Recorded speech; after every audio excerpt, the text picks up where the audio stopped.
pertanyaannya adalah apa itu proyek? Jawaban dari pertanyaan ini bisa dilihat dari aspek yang pertama itu tujuan, yang kedua kompleksitas, yang ketiga keunikan, yang keempat tidak permanen, yang kelima ketidakbiasaan, dan yang terakhir adalah siklus hidup dari proyek. Ya, jadi ada beberapa yang nanti akan kita bahas: tujuan, kompleksitas, keunikan, tidak permanen, ketidakbiasaan, dan siklus hidup. Nah, ini adalah project management secara umum.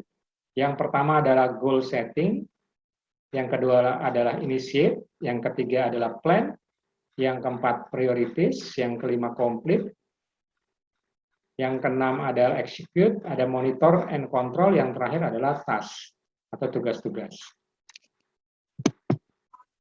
Pertama kita bahas mengenai tujuan. Suatu proyek biasanya adalah suatu aktivitas yang berlangsung dalam waktu tertentu dengan hasil akhir tertentu dan harus dikerjakan oleh tim. Jadi penekanannya adalah waktu ya. Waktu tertentu dengan hasil tertentu, itu namanya proyek. Kedua, proyek dapat dibagi dalam sub-sub pekerjaan yang harus diselesaikan untuk mencapai tujuan proyek secara keseluruhan. Yang pertama adalah batas waktu, yang kedua dibagi dalam sub-sub bagian. Dan yang ketiga, proyek biasanya cukup kompleks sehingga dibutuhkan koordinasi dan pengendalian terhadap setiap sub-sub pekerjaan dalam hal waktu, urutan, biaya, dan performasi.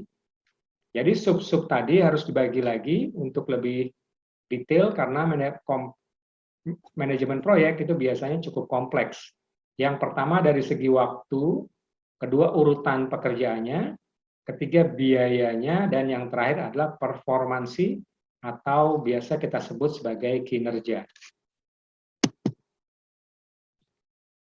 Yang kedua adalah kompleksitas, ya kompleksitas. Proyek biasanya melibatkan beberapa fungsi organisasi, pemasaran, personalia, engineering, produksi, keuangan. Karena diperlukan bermacam-macam keterampilan dan bakat dari berbagai disiplin dalam menyelesaikan pekerjaan-pekerjaan dalam proyek. Jadi, pada bahasan kompleksitas, yang pertama biasanya proyek itu tidak berdiri sendiri dan dikerjakan oleh beberapa bagian. Jadi kalau teman-teman bekerja di satu perusahaan, ada satu proyek, banyak departemen yang akan terlibat. Pertama adalah pemasaran biasanya, yang kedua personalia terkait dengan perekrutan tenaga kerja, yang ketiga bisa engineering, terutama untuk proyek-proyek terkait dengan proyek perumahan misalnya, yang keempat adalah produksi, yang terakhir adalah keuangan. Koordinasi antar fungsi organisasi sangat diperlukan untuk kesuksesan proyek sesuai dengan tujuan. Jadi karena kompleks, maka koordinasi menjadi hal yang sangat penting. Kita masuk ke definisi yang ketiga dari manajemen proyek, yaitu keunikan. Setiap proyek mempunyai ciri-ciri tersendiri yang berbeda dari apa yang sudah dikerjakan sebelumnya. Suatu proyek adalah suatu pekerjaan sekali terjadi, tidak pernah terulang, dan persis sama. Jadi kata kunci dari keunikan, yang pertama adalah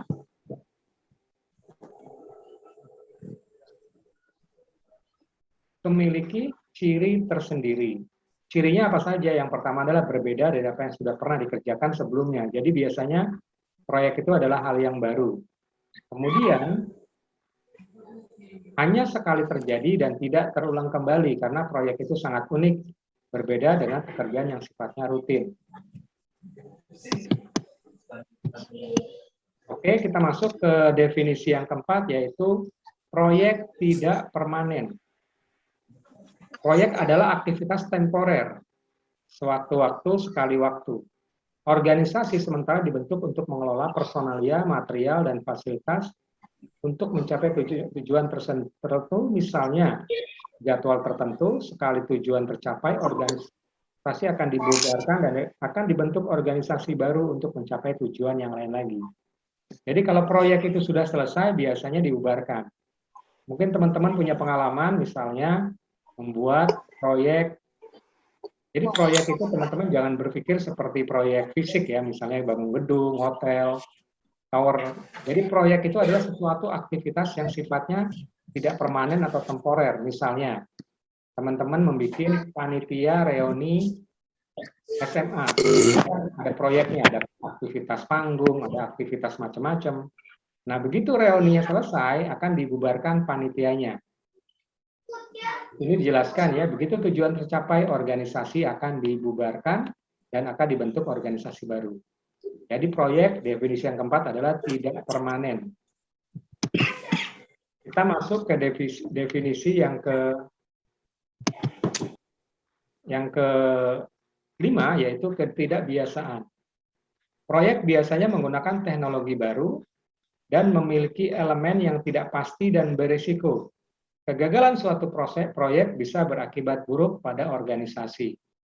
Jadi memang indikator proyek adalah keberhasilan. Kalau proyeknya gagal, maka akan berpengaruh terhadap performance organisasi.